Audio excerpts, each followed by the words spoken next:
Welcome everyone to what I hope to be a really fascinating and very valuable, but certainly very different type of webinar.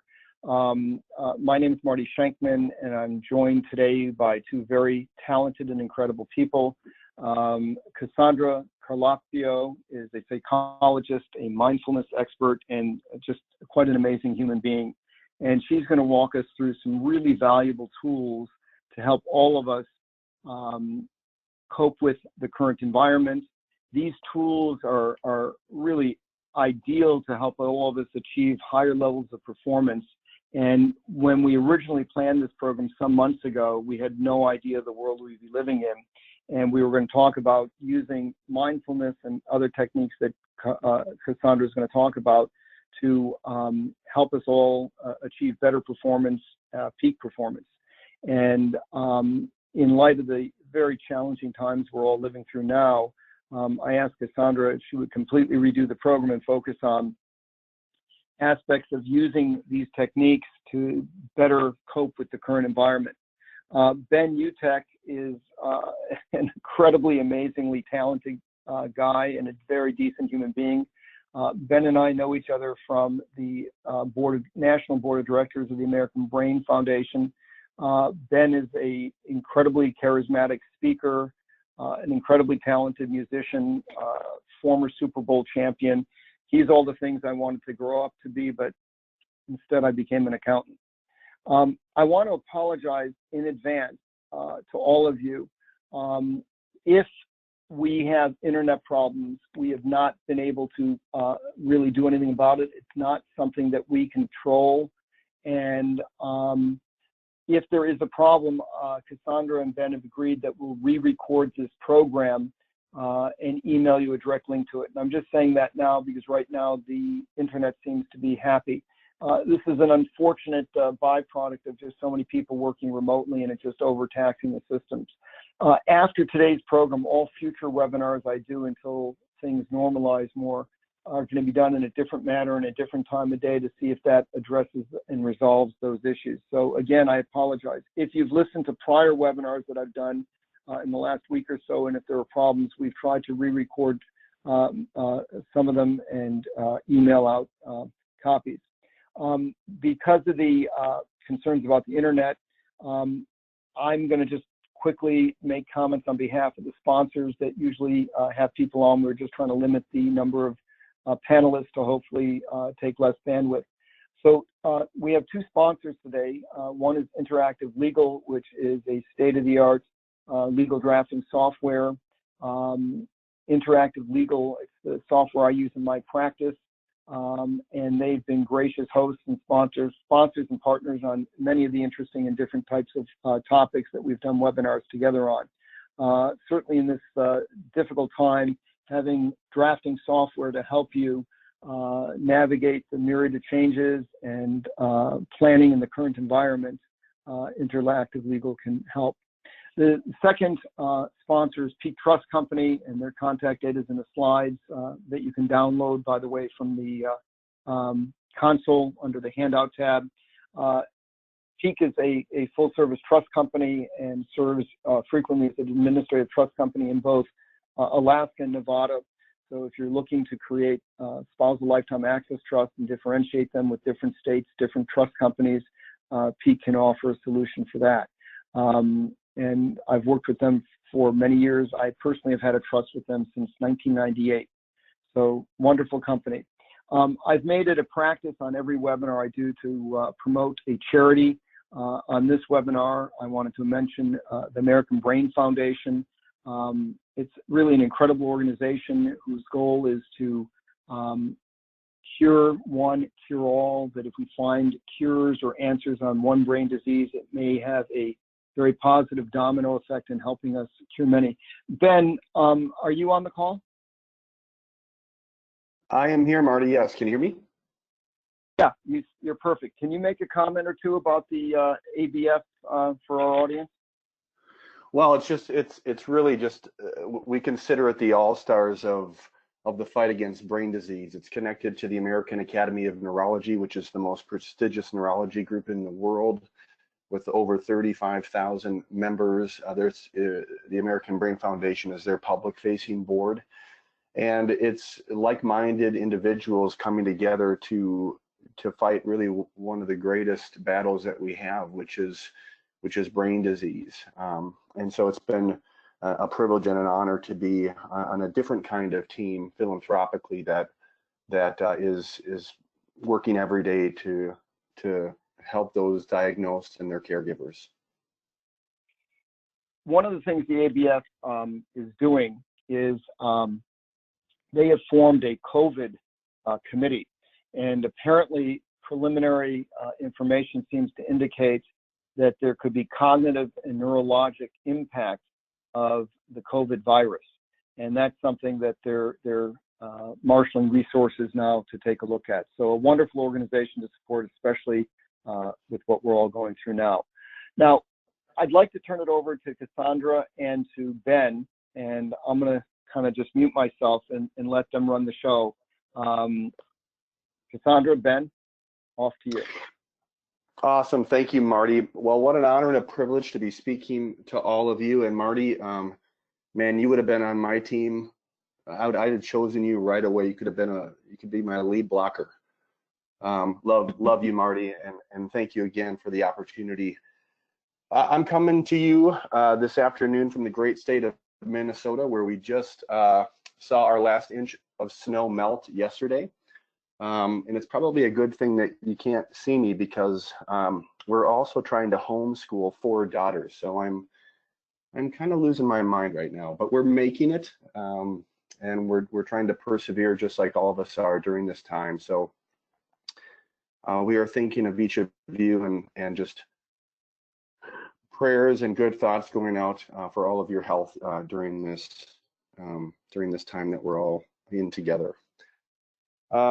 I was a part of such a radically profound football team underneath the leadership of a Hall of Fame coach by the name of Tony Dungy. We won the Super Bowl in 2006 against the Chicago Bears, and it really was a dream come true for myself. I grew up in a small river town in Minnesota of 15,000 people, and I became a starting tight end in the NFL and won a Super Bowl in front of 101 million people. And it's really hard to put into words what that experience was like. But I think what was most important about that was experiencing this radical new approach to leadership.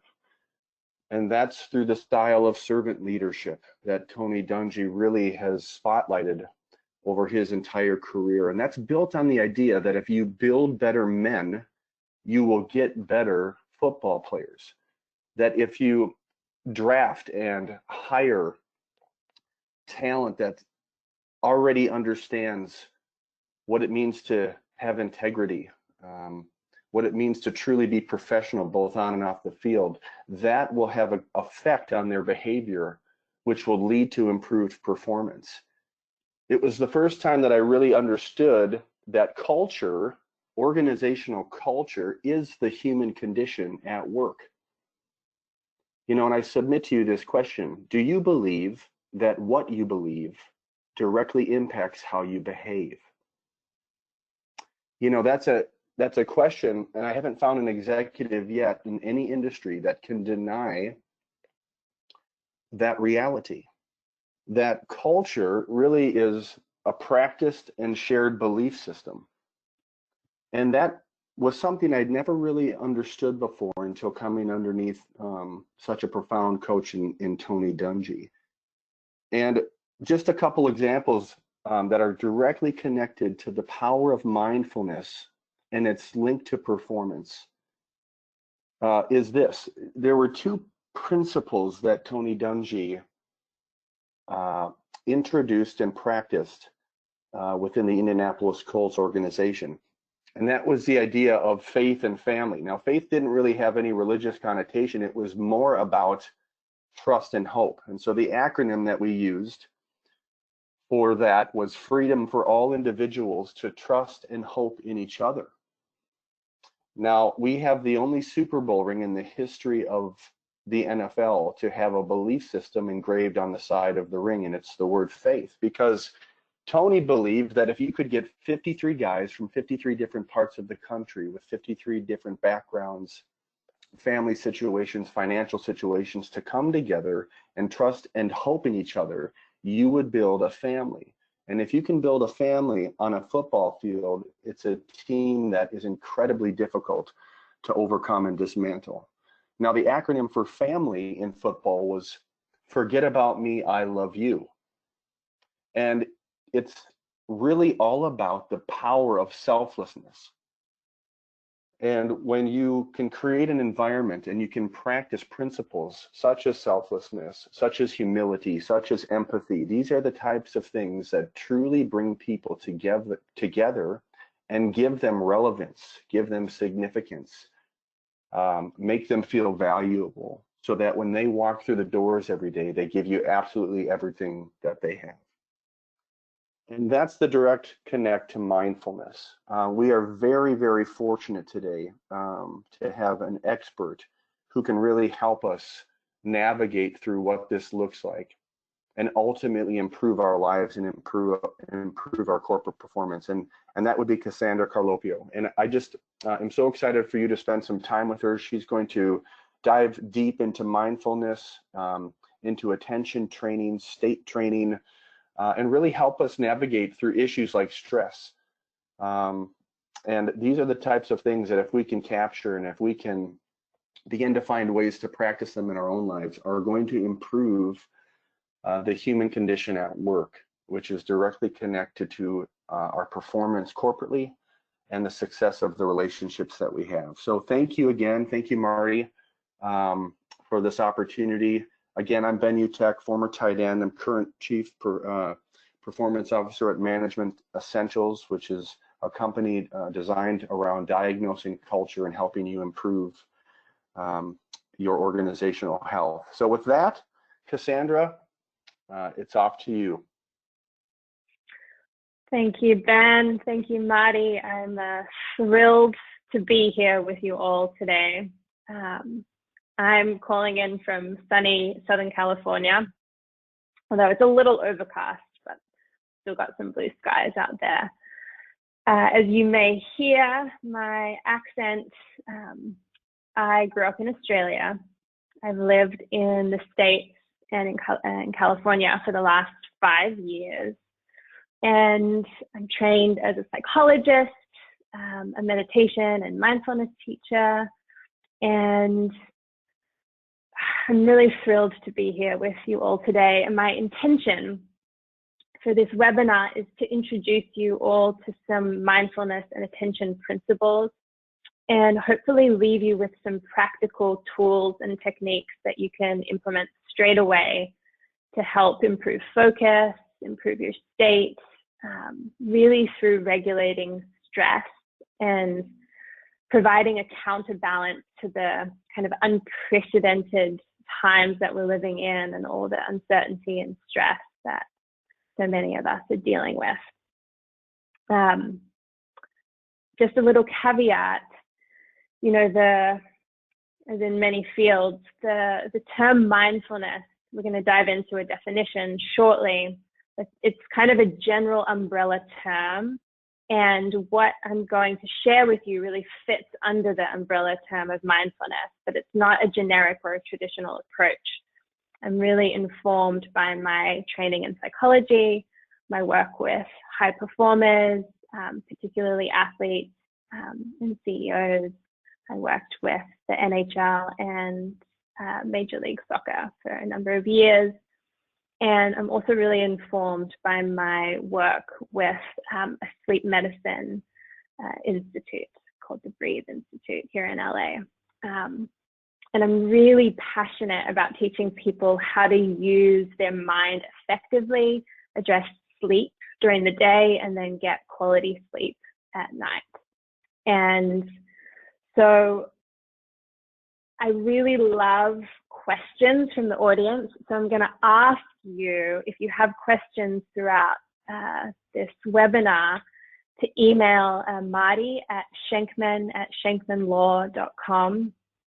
And I'll save some time at the end and do my best to answer the questions, because really we want to make this as tailored to you and as valuable to you. So I'm going to cover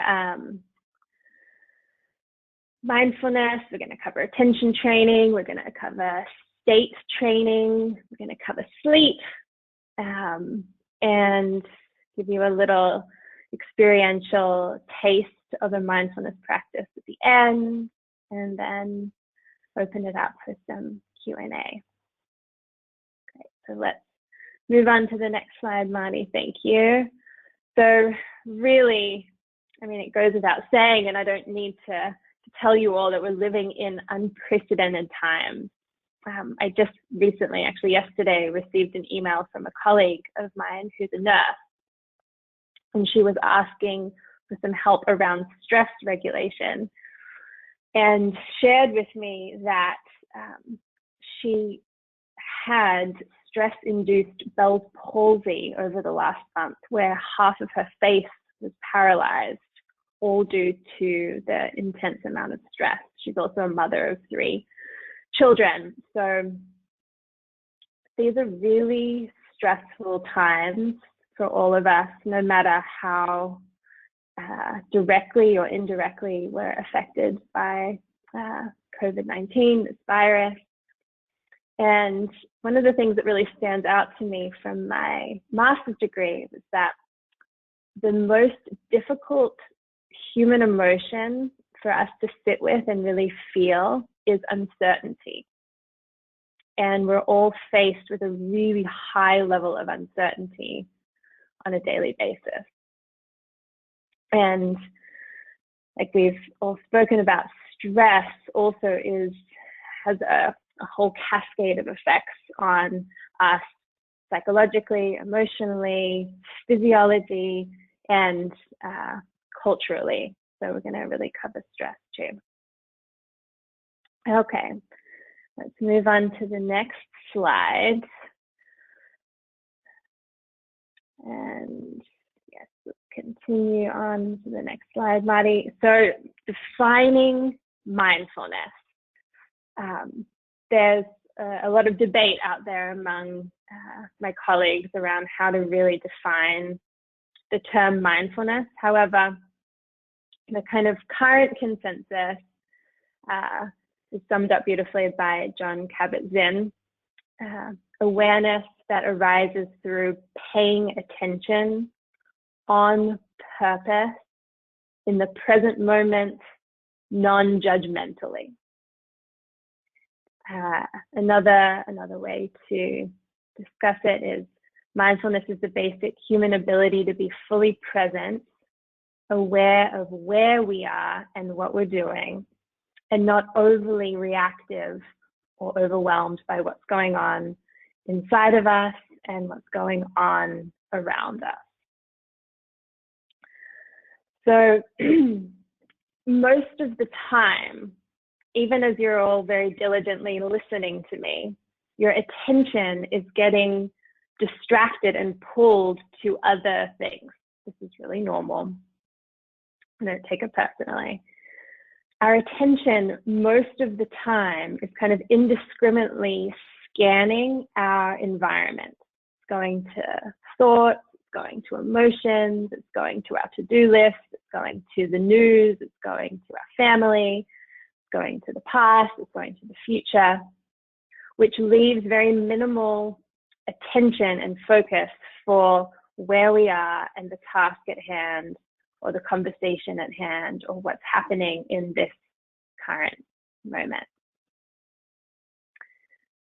So one of the things I get asked almost every time I do a presentation is, what's the difference between mindfulness and meditation?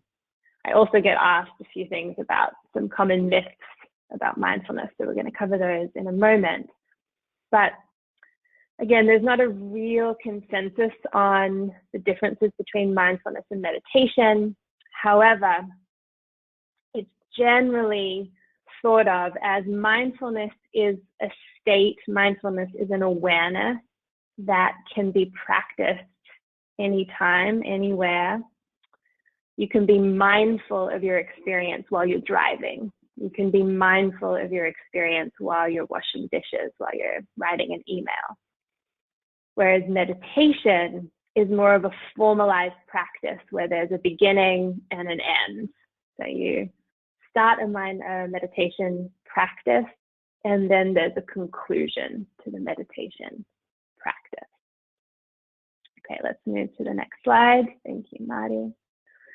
So I like to discuss some common myths that I hear people talk about on a very regular basis. And if I can bust some of these myths for you, and that's all I achieve today, I'm happy with that. So the most common thing I hear from people when I introduce mindfulness or meditation is, oh, I would love to do that, but I can't. I tried and I close my eyes and I just have too many thoughts. So there's this myth out there that to meditate or to practice mindfulness means that you clear your mind. Let me just say, it's almost physiologically impossible to clear your mind. If your brain stem is functioning and healthy, you're going to have thoughts, just hardwired into our brain stem. So Buddhist monks, just to give you a reference point, Buddhist monks who have been trained in meditation since they were very young, generally live in monasteries away from the regular stresses of the world, don't have to deal with traffic, relationship stress, financial stress, so on and so forth. Buddhist monks cannot achieve states of pure no thought for longer than about 2 minutes. So for us to have the expectation that we should be able to clear our mind is highly unrealistic. So thoughts are a part of a mindfulness practice, as they are part of having a healthy, functioning brainstem. Another common myth that I hear a lot is that, oh, to practice mindfulness or to practice meditation, you need to be in a very stereotypical physical position. I put a photo of that in the slides for you, that you need to be seated cross-legged, that you need to have some sort of hand gesture happening, that your eyes need to be closed, you need to have a peaceful or a tranquil environment. None of this is accurate. You can practice mindfulness, like I said, while you're driving a car. You can do a meditation practice walking. You can do a meditation practice lying down. You can have your eyes open or closed. There's really no prescription for how you have to be physically or how it has to look or the environment that you're in order to be paying attention to your experience. And then the third myth that I want to just cover briefly is that mindfulness or meditation is a religious or a spiritual practice. One of the things that I love so much about the practice of mindfulness and meditation is that it's completely secular, and that people can bring whatever religious or spiritual ideologies or belief systems that they have, they can bring it to the practice, but the practice itself is very practical, focused attention exercises that don't have to have any type of spiritual or religious connotation. So it's really accessible for everyone. Okay, let's move on to the next slide. Thanks, Marty. So just briefly, I'm not going to go through all of these. Stress is really something that is present for so many of us right now and has a huge effect on our ability to show up, to be present, has a huge effect on our health, our ability to communicate, and it has a big effect at work. So you can read through the slides in your own time. I just want to point out a few things here, though, at the bottom. According to the US Department of Health and Human Services, 70% of all illness, both physical and mental, is linked to stress. and that 43% of all adults in the US suffer adverse health effects from stress. And this is before the current climate of COVID. So I can imagine that the amount of people who are undergoing a high degree of stress right now, that it's affecting them physically, emotionally, cognitively, is really pervasive. And mindfulness, as we'll see, and these focused attention and state training exercises are a way to directly combat stress. So let's move to the next slide. Thank you, Marty. I'm sure you've all seen some version of this stress curve, and it goes without saying that there is a degree of healthy stress. So we have to acknowledge that with absolutely no stress, it's very difficult to have the energy to get out of bed. So without going into too much detail, cortisol, which is a big part of stress, there's a natural rise of cortisol in the morning that actually helps us gather energy, helps us get out of bed, helps us get going throughout the day. And like the curve shows us, there's a real optimal level of stress that helps us pay attention, it helps us perform, it helps us think better, it helps us engage with the world around us. But then when we start to move towards the higher end of the stress arousal scale is when the negative impacts of stress start to be apparent. So, like I've got listed there, some of the impacts of stress could be poor executive functioning. And executive functioning is a way of discussing all of our higher order cognitive processes that happen across the front part of our brain, our prefrontal cortex. It's risk assessment, it's goal planning, it's decision making.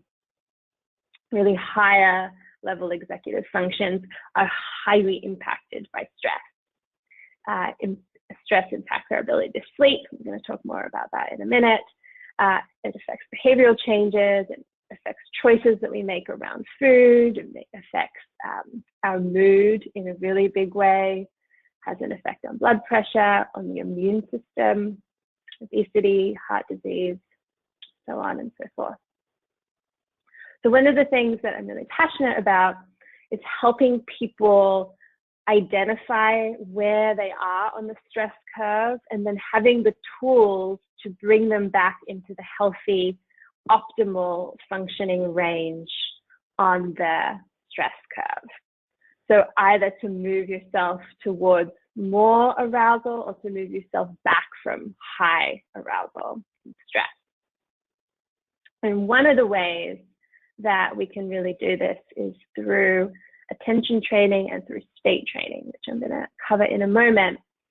But just to kind of set you up for this talk, I mean, we could spend a week going through these different techniques.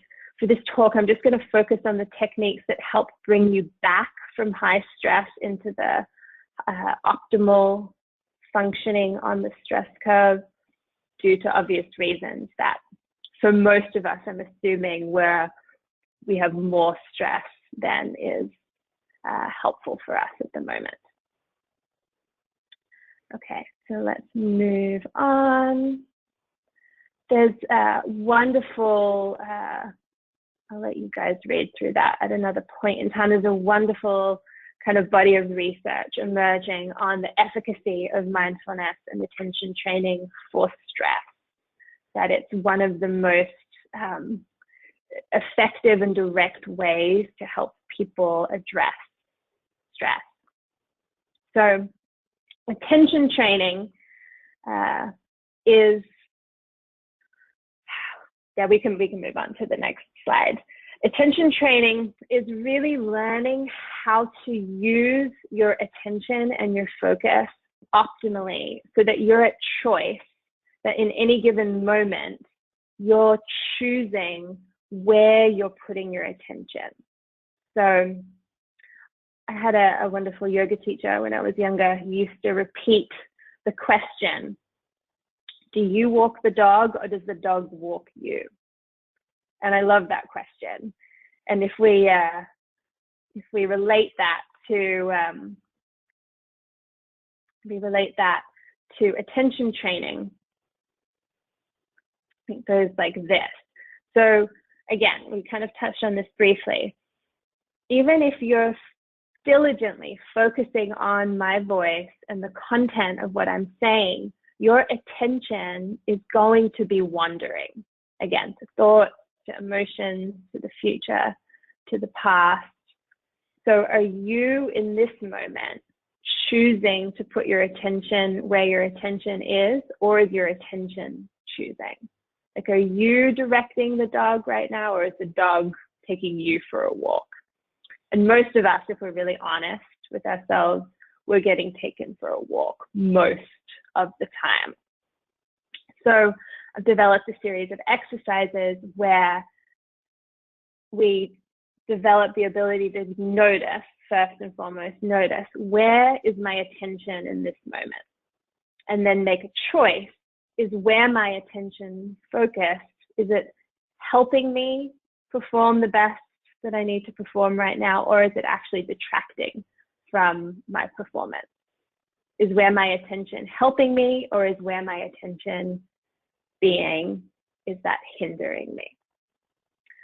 So another way I like to describe this is if you think of a flashlight and you're in a room, the lights are turned off and you have a flashlight, you can direct your flashlight to any object or any surface in the room, and whatever you're focusing your flashlight towards is what becomes illuminated.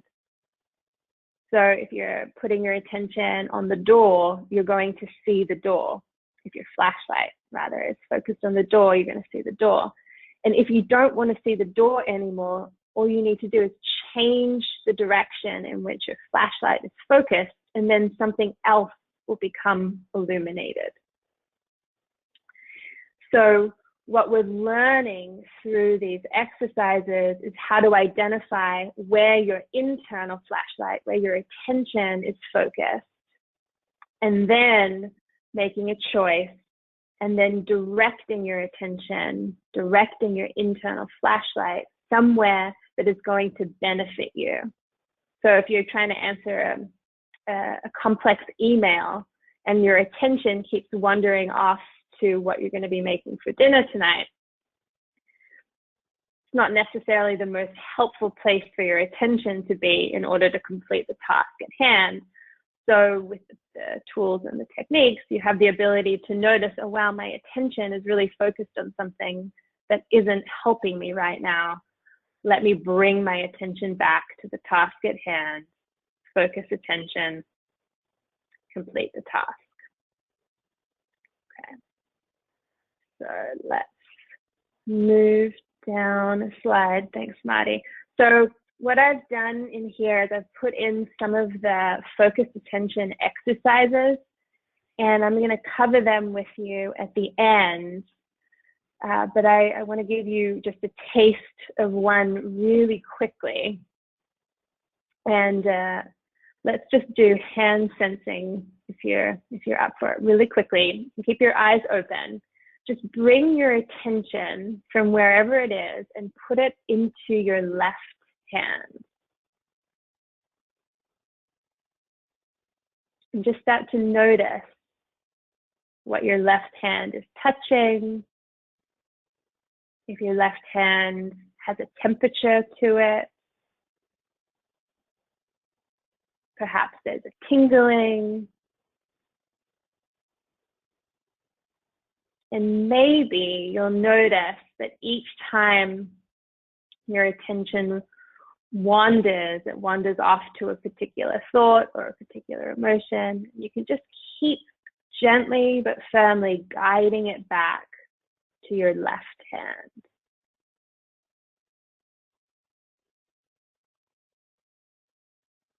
And then let's do the same thing with your right hand. So bring your attention from your left hand over to your right hand.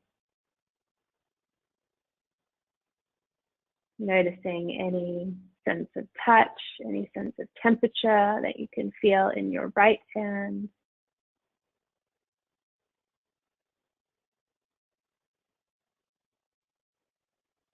And then just for fun, you can start taking your attention, your internal flashlight, back and forth between your hands. So focus in on one hand and then focus in on the other. Just go back and forth a few times in your own timing.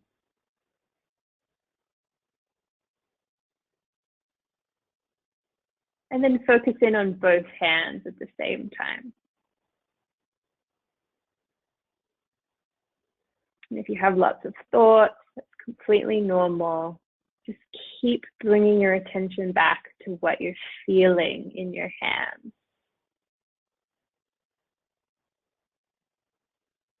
Okay, very good.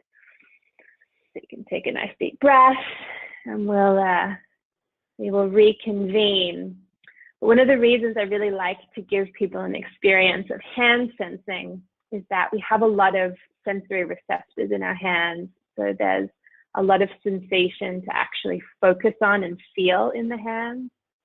And we cannot be focusing on thoughts and focusing on sensation in the hands at the same time. It's like your flashlight can only be pointing at one or pointing at the other.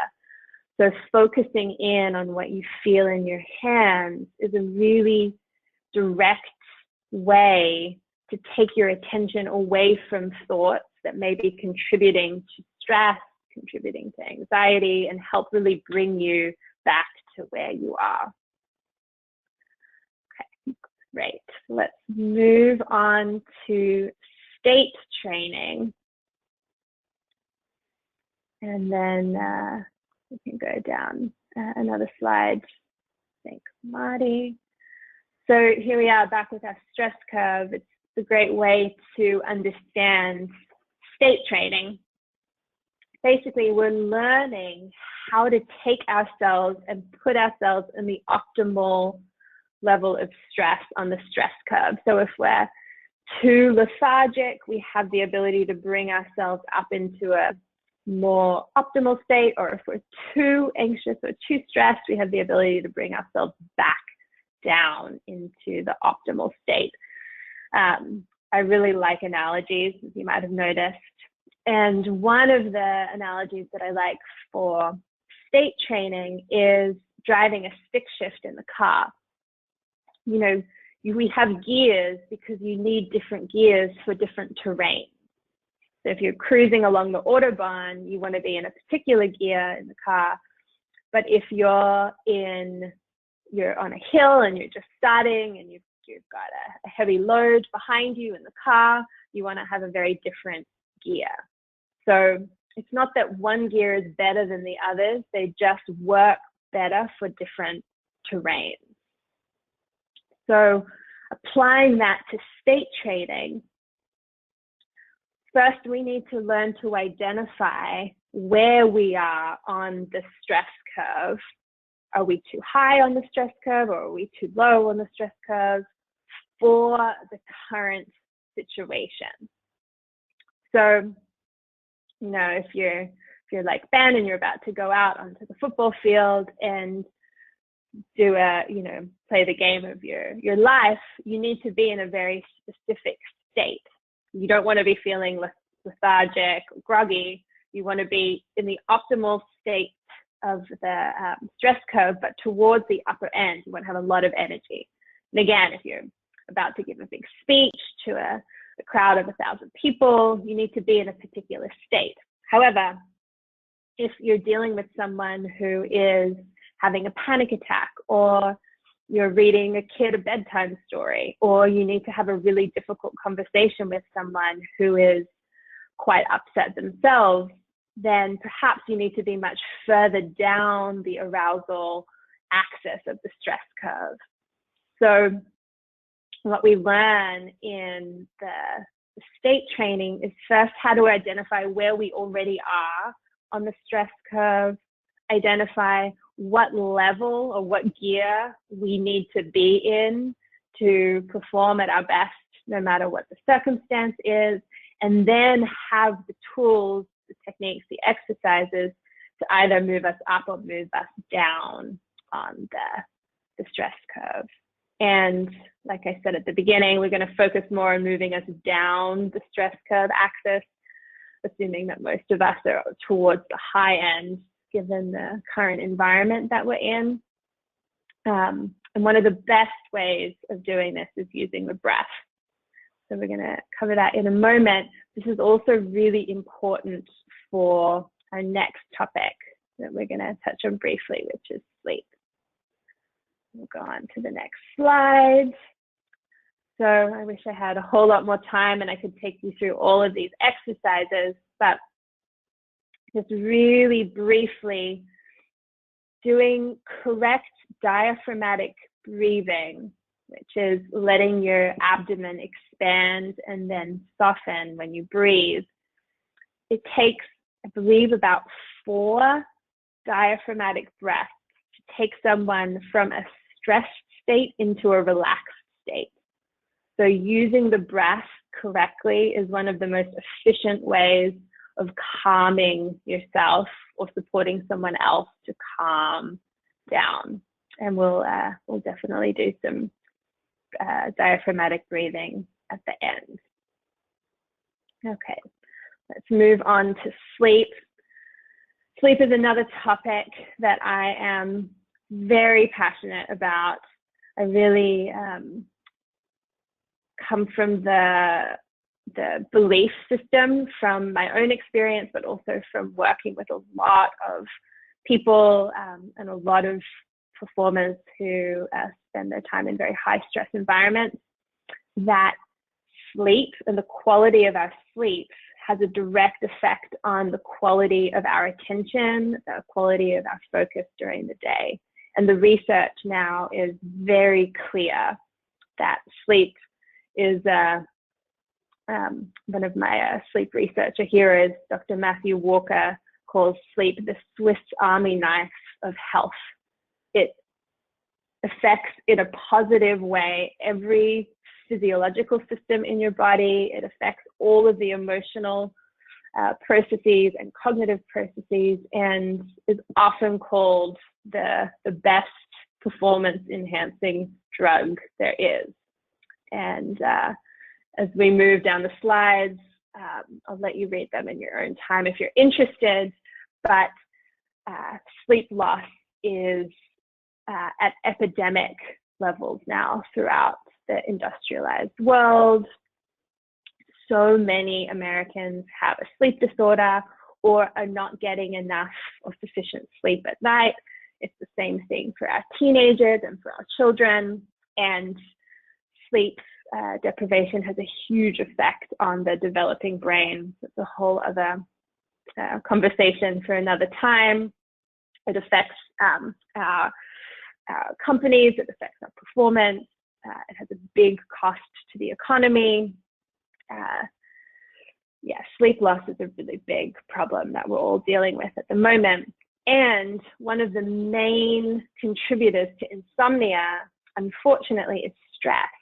And we're going to talk about that in a minute, but because so many people during this time are experiencing significantly higher stress, I'm also finding that people are experiencing difficulty falling asleep or difficulty staying asleep, or when they're waking up in the morning, they're not feeling as rested as they normally do.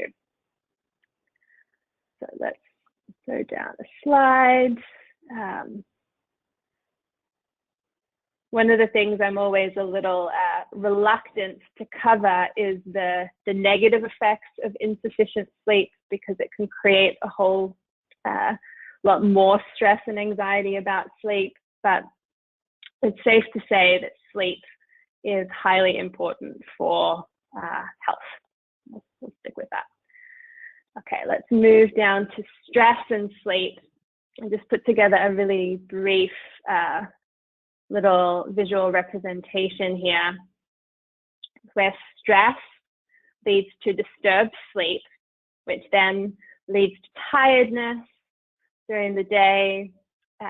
Tiredness leads to difficulty coping with tasks, and so many people then will reach for some type of caffeinated beverage to help them focus, get through the day, so on and so forth, which then leads to more stress, which then leads to more disturbed sleep. And it's a very vicious cycle that so many people get caught in.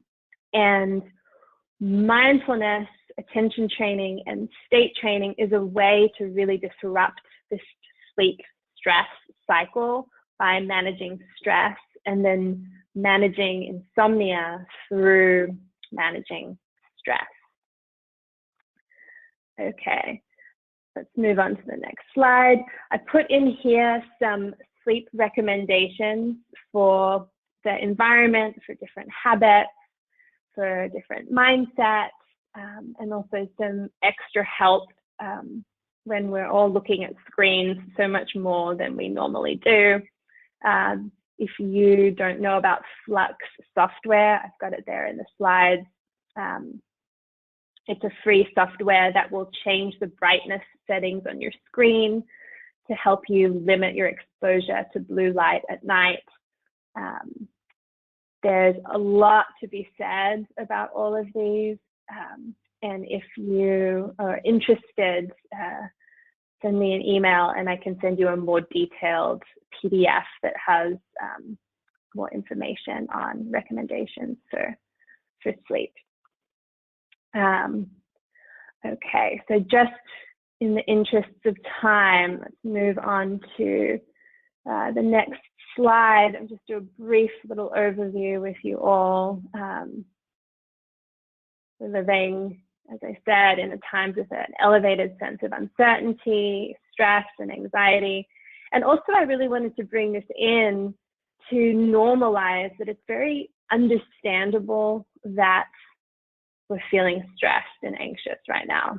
Like I said, uncertainty is one of the most difficult human emotions to actually sit with. So if you're feeling stressed or someone around you is feeling stressed, know it makes sense given the current climate that we're in. That mindfulness, including attention training and state training, can really help improve focus, productivity, mood, performance at home and at work, which is something that we really believe in here at Management Essentials, is that how we show up at home is also how we show up at work.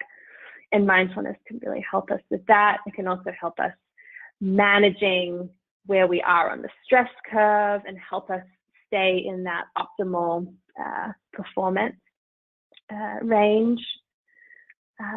Stress is implicated in poor sleep.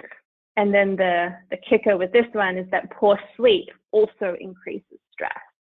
So anything you can do to help break that stress sleep cycle is really key to how you show up during the day. And then mindfulness can really help with, like I said, managing sleep. So I want to just give us a brief little taste of a mindfulness exercise. This will probably go about 4 minutes. So like I said, you can be in any physical position that you like. Your eyes can be open or your eyes can be closed. There's really no way that this has to look. And I invite you to just take a moment to notice where your attention is focusing. Without any judgment, just notice, is your attention focused on thoughts? Is your attention in the future? Is it in the past? Or is it just kind of randomly scanning your environment? Just notice, for you right now, where is your attention?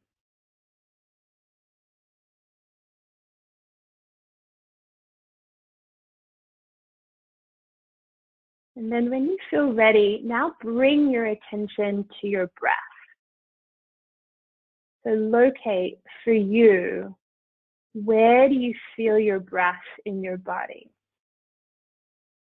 Some common places is feeling the breath in the nostrils, or feeling the breath in how your chest is moving with each breath, or feeling how your abdomen is moving with each breath. So just locate for you where you can feel your breath in your body. And keep bringing your attention back here. Every time your attention wanders, as it inevitably will do, keep bringing it back to where you feel your breath in your body.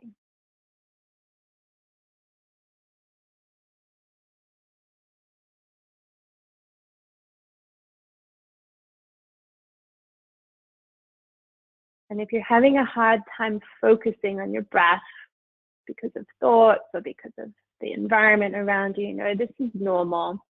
And a little trick that really helps people is to silently repeat, I am here now with each breath.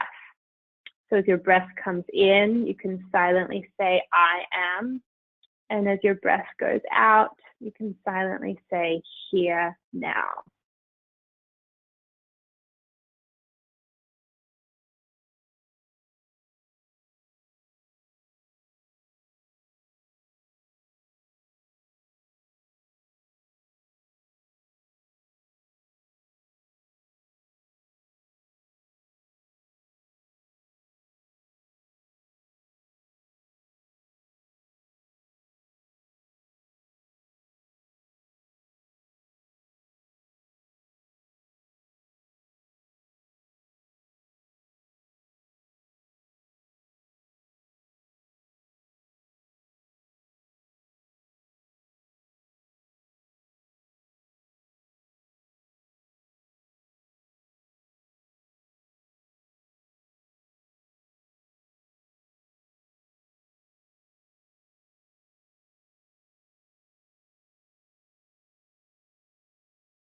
And then if you want to try a little experiment here, at the top of your next inhale, just pause for a brief second.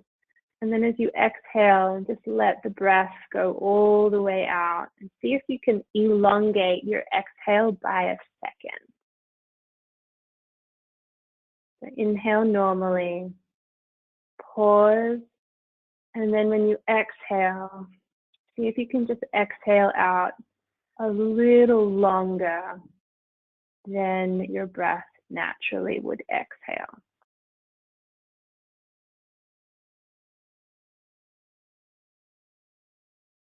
Do one more breath like that.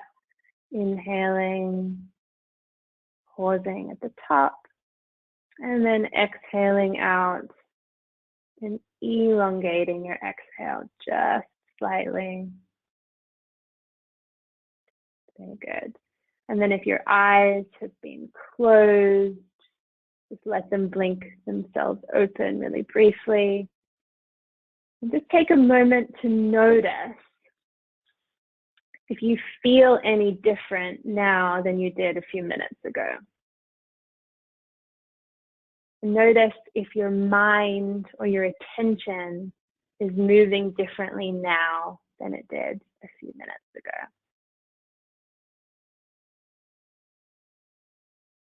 Okay, wonderful.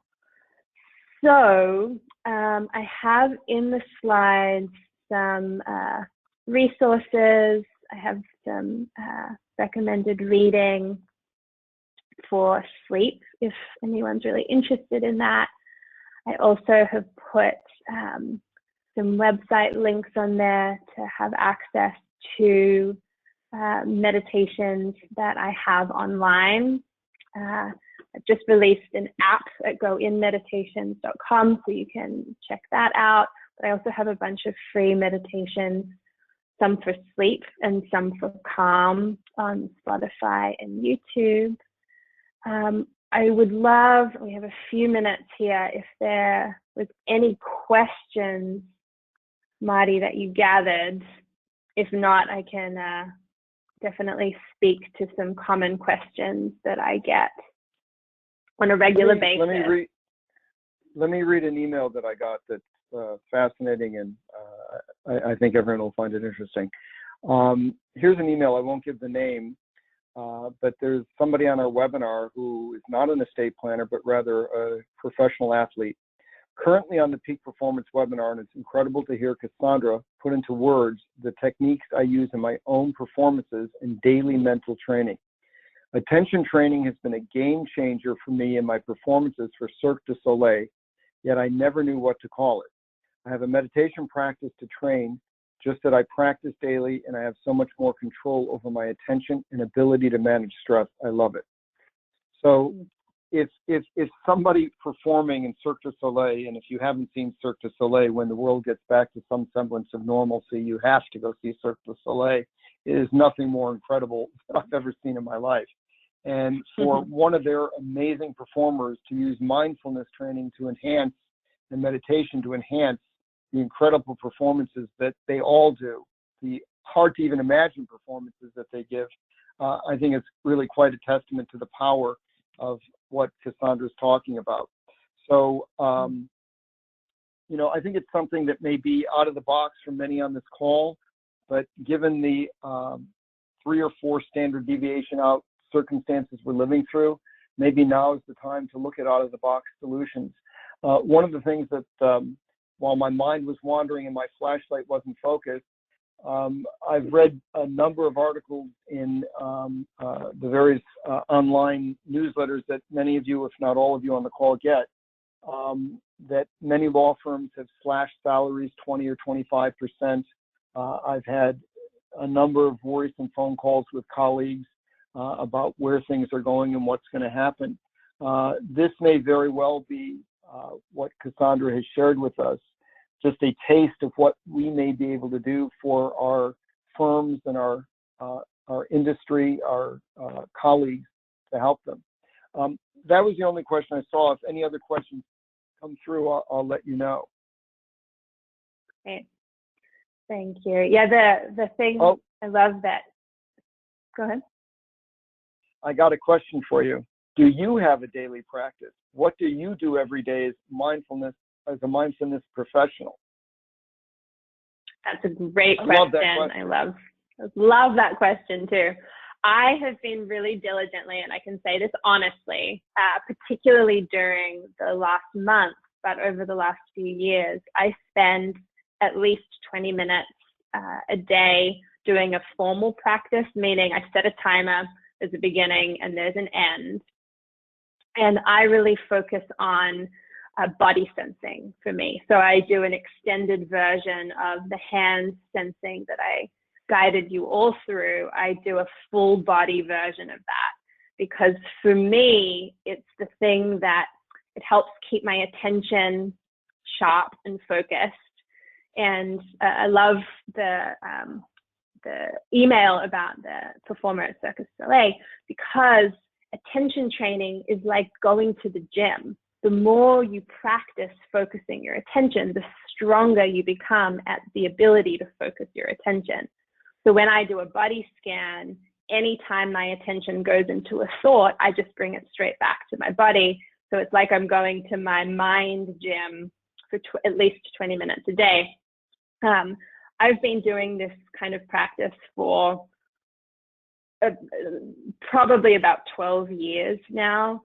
So it's very easy for me to commit to a 20-minute practice, but I just want to make sure that I don't scare anyone off with saying that because every little bit counts. So even throughout the day, I'll do a practice of staying really present to my experience. I like the practice of mindfulness while doing the dishes, where you stay present to your experience while you're washing the dishes or while you're doing other daily tasks. That counts. And even if you do a minute of focusing your attention on your breath, that counts. So it doesn't have to be a long, lengthy, formal experience. Practicing attention training, you can do a minute a day, anywhere, anytime. Those are the only questions. If you want to make any final comments, then if Ben is on, I'll let him make some closing comments as well. Sure. I just am so grateful to you, Marty, and the sponsors and Ben and Management Essentials to get a chance to really share these practices, or at least give you a little introduction and a little taste to these practices that can really help basically every moment of our waking day and then our sleep as well at night. And it doesn't take a lot of time. That's the message I want to really leave you with. Every little bit counts. Thank you. Well, Ben, are you on? I am on, and again, thank you, Marty, for giving us the opportunity. Cassandra, that was fantastic. You know, I can obviously speak as a professional athlete, and I'll just tell you that mindfulness is really being intentional about taking care of who you are as a human being, because you believe that what you believe directly impacts how you behave, and it directly impacts performance, which is incredibly important to all of us. So this has been incredibly thought-provoking and uplifting, and I'm definitely going to continue practicing these types of things in my own life so that I can be the best man, husband, father, and corporate athlete that I possibly can. So thank you, and thank you, Cassandra. Cassandra, I know we're kind of out of time, but we just got another question just came in. How do people practice patience with wandering thoughts? Oh, I love that question. Love that question. So first off, just remind yourself, just to kind of reality check yourself. If you had, you know, Buddhist monks, remind yourself of that story. Buddhist monks who have been trained in meditation since they were very young and do not live in the stressful world that we live in cannot achieve states of no thought for longer than about 2 minutes. And we can really measure that in a functional MRI machine in real time. So holding that expectation for ourselves that we should be good at something that most likely we haven't practiced since we were a child, and we have very intense circumstances that we're living in. Another kind of higher order way of thinking about that is, you know, if you had never bench pressed or never done a bicep curl and you went into the gym, you would never expect yourself to lift a heavy amount of weight on your first go. You'd start with very small weights, and over time and with practice, then you could expect yourself to increase the amount of weight that you're using and the amount of reps that you're doing. And it's really the same thing with attention training. So I would just say to you, remember that this is something that you haven't practiced a lot yet. And with time, you will improve, but it's the very nature of our brain to wander. You know, and again, we could spend a year talking about this particular topic, but the way our brains are designed is to keep us safe. And part of the way they keep us safe is by wandering and scanning our environment and scanning all the potential things that could possibly go wrong. So the nature of our attention is to wander. So practice a sense of being kind to yourself and understanding that your attention is going to wander. This is normal, and keep coming back when you notice that your attention has wandered. And I would just really say too that think of the gym analogy as well, that you really wouldn't expect yourself or anybody else to lift really heavy weights straight away. Time, a little bit, and often is one of my teachers used to say that. A little bit and often is the way to go. Great question. Thank you. Cassandra, Ben, I want to thank you both. It's been really an incredibly fascinating and inspiring program. For all of those on the call, a recording of Cassandra and Ben's comments and the handout materials will be posted to schenkmanlaw.com/webinars within a few days. So you can certainly encourage your friends and colleagues to listen to it. I've never really made a plug for anybody before, but I think we're not living in normal times, and the stress that people are under is really just beyond comprehension. So for many of you, it may well be worthwhile for your firms or even some of the professional organizations we're involved in to sponsor programs or consultations with Management Essentials to address some of these really valuable tools and techniques. We're going to have a program next week on Monday on tech and remote working environment for estate planners, and on Tuesday dealing with changes, modifications to core estate planning documents that should be applicable to many of you. Thank you for joining, and again, thank you to Ben and Cassandra. Stay safe, everybody. Yeah, thank you, Maddie. Bye-bye.